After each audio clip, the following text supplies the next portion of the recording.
நம்மளோட பெற்றோர்கள், ஆசிரியர்கள் நமக்கு நல்லது சொல்லக்கூடியவங்க வந்து பார்த்தோம்னா அவங்களோட எக்ஸ்பீரியன்ஸை நமக்கு கொடுப்பாங்க.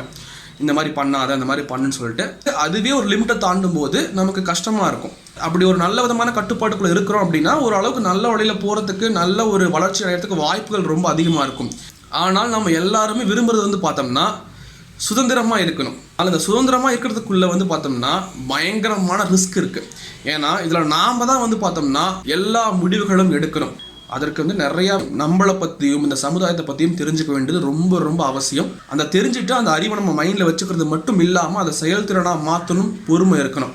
அப்போ தான் நல்ல விதமான முடிவுகள் நம்ம எடுக்க முடியும். இந்த உலகத்தில் ஒரு கவர்ச்சிகரமான தற்காலிக சந்தோஷம் தரக்கூடிய நிறைய விஷயங்கள் நம்மளை சுற்றி இருக்கும் பொழுது அதில் வந்து தடம் புரண்டு போகாமல் நம்ம வந்து நல்ல வழியை சூஸ் பண்ணுறதே ரொம்ப ரொம்ப கஷ்டம். அப்படிங்கும்போது சுதந்திரமாக இருக்கிறது தான் வந்து பார்த்தோம்னா ரொம்ப கஷ்டம். அதை கையாள தெரிஞ்சுக்கணும்.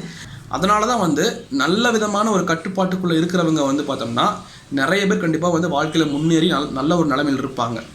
ஆனால் சுதந்திரமாக இருக்கிறவங்களை வந்து பார்த்தோம்னா நிறைய பேர் வந்து இந்த வாழ்க்கையில் தோற்று போய் கஷ்டப்பட்டு தான் இருக்கிறாங்க அப்படிங்கிறது தான் உண்மை.